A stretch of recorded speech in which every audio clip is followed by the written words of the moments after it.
kaparokya, bago natin umpisahan ang online viewership ng dalawang pananghaliang programa dito sa bansa, ang Eat Showtime at ang Eat Bulaga ngayong araw po na Lunes, February 2, ikalawang araw po ng buwan ng Pebrero taong 2026 ay may ilan nga po tayong pag-uusapan.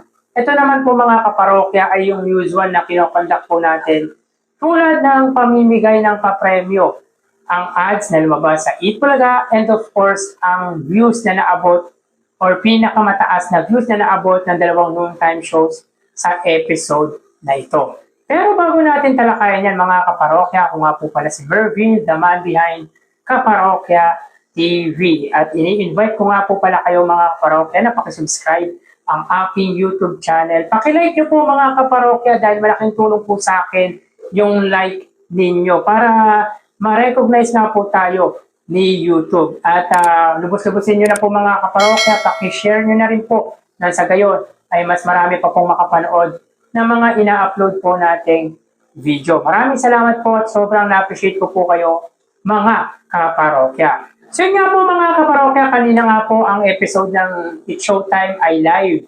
Samantalang pre-recorded naman po ang Eat Bulaga. So, umpisahan natin mga kaparokya sa papremyong ibinahagi ng dalawang noontime shows. So, ang Eat Showtime ay may total na 26,000 pesos. Sa 26,000 pesos na ibinahagi ng Eat Showtime, 21,000 dito ay sa elimination round ng nasabing segment na Laro P. At pagdating naman po sa jackpot round ay bokya. Pero mga kaparokya nagbigay ng 30,000 si David Licauco sa partner nito na naglaro sa jackpot round.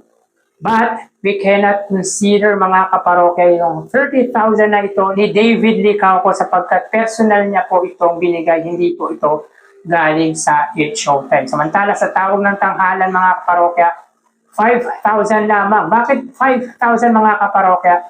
Sapagkat yan lamang po ang in-announce ng host ng Eat Showtime. Dito sa channel na ito mga kaparokya, once na hindi po in-announce yung papremyong ibinahagi ay hindi po natin kino-consider. Kung ano lang po ang in-announce, yun lang po ang ika-counted natin. So hindi po in-announce, kahit panoorin nyo po ang tawag ng tanghalan segment ng Eat Showtime. Wala po silang in-announce para sa winner. Dito mga kaparokya, kahit pa sabihin natin automatic na 10,000 para sa winner, as long as hindi nga po in-announce, ay hindi po natin kino-consider or hindi po natin kina-counted. Samantala sa Eat Bulaga sila po ay nakapamagi ng total of 154,000 pesos. Sa 154,000 mga kaparokya, 54,000 dito ay sa segment na The Age is Right. 50,000 sa Sugod Bahay at 50,000 sa Gimme 5 sapagkat isa lamang po ang nasagot sa jackpot round ng naglaro sa nasabing segment. At may isa nga pong hindi nakakuha sa audience dahilan kung bakit 55 or 50,000 pesos lamang po para sa Gimme 5. So dito pagdating sa pamimigay ng papremyo ay lamang na lamang po dito ang Eat Bulaga. At kung i-convert naman po natin ang kanilang papremyo ay meron po silang 181,000 pesos.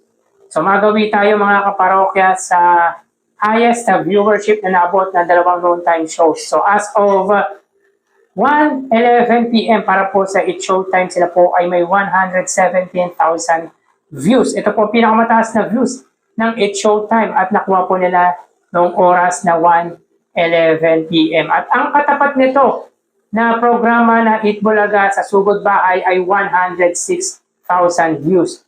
So dito ay 11,000 views ang pagitan ng dalawang noontime shows pagdating sa highest sa viewership. Pabor po yan mga kaparokya sa Eat Showtime. Samantala after an hour or more than an hour mga kaparokya, as of 2:25 PM, ang Eat Bulaga po ay umabot ng 124,000 views, samantalang ang katapat nito na tawag na tanghalan ay 66,000 views. So, nakikita natin dito mga kaparokya na kahit late minute mga kaparokya ay mataas pa rin po ang views ng Eat Bulaga. Kabaligtaran naman po ng sa Eat Showtime na talagang bagsak na bagsak nga po ang viewership nito sa kanilang panghuling segment.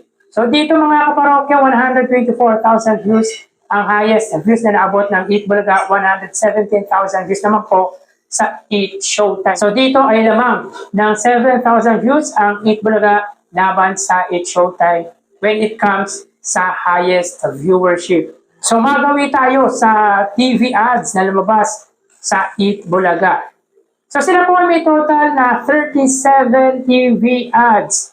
So last week nga po ay may 266 TV ads. Total TV ads nga po ng Eat Bulaga sa loob ng isang linggo.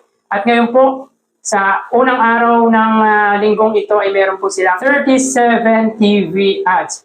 Sa unang gap ay meron nga pong 18 TV ads. Sa pangalawang gap ay 19 TV ads with a total of 37 TV ads. So malaki ang binaba ng ads ng Eat Bulaga ngayong Lunes, unlike nung nakaraang linggo. Lunes ay 46 ang ads ng Eat Bulaga, pero ngayon ay 37 ads lamang po. Pero hindi na po masama yan mga kaparokya, mataas pa rin po yan para po sa pananghaliang programa ng Iconic Trio.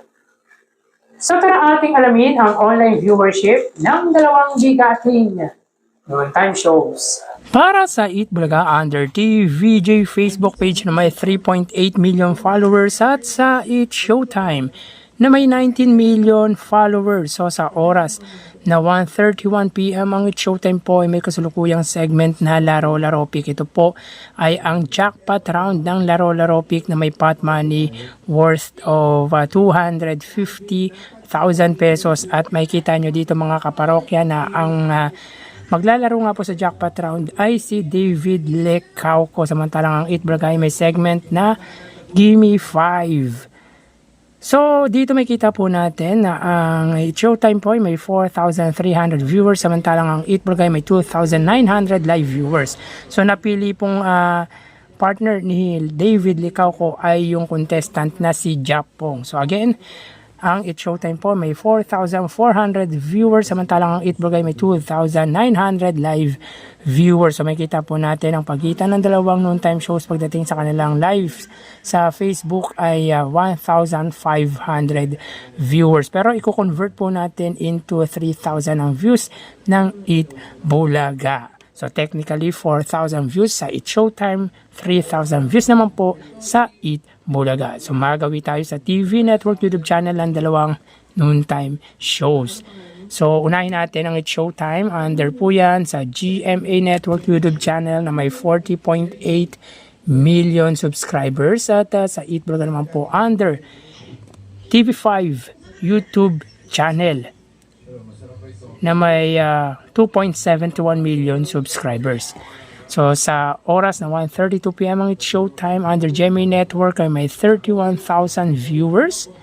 At para naman po sa Eat Bulaga under TV5 ay may 20,000 viewers. So again sa oras na 1:33 PM ang Eat Showtime under GMA Network, sila po ay may 30,000 viewers. At ang Eat Bulaga naman po under TV5 ay may 20,000 live viewers. So dito makita natin mga kaparokya ang pagitan ng dalawang noontime show or sa YouTube channel ng TV Network ay 10,000 viewers. Pabor po yan sa GMA Network. So magawi tayo sa main YouTube channel ng dalawang noontime shows para po sa Eat Showtime under ABS-CBN Eat Showtime na may 2.76 million subscribers at sa Eat Bulaga naman po under Eat Bulaga TVJ YouTube channel na may 1.76 million subscribers. So sa oras na 1:33 PM ang Eat Showtime, sila po ay may 112,000 viewers. At para naman po sa Eat Bulaga, sila ay may 121,000 viewers. So again, sa oras na 1:34 PM ang Eat Showtime, sila po ay may 113,000 viewers. At ang Eat Bulaga naman po, sila ay may 121,000 live viewers. So bali ang total na nakuha ng dalawang noontime shows ay ang total na nakuha ng Eat Showtime 147,000 at 144,000 naman po sa Eat Bulaga. Sa Facebook Live 4,000, sa Eat Showtime 3,000 naman po sa Eat Bulaga. Sa TV Network YouTube channel, 30,000 sa GMA, 20,000 naman po sa TV5. At sa main YouTube channel, 113,000 sa Eat Showtime, 121,000 naman po sa Eat Bulaga. So dito ang lamang ay ang Eat Showtime ng 3,000 views. So meaning ay wagi po pagdating sa online viewership ang Eat Showtime against sa Eat Bulaga. So yan po ang lumalabas sa kanilang online viewership as of 1:35 PM. So magpapaalam na po ako. Thank you and God bless.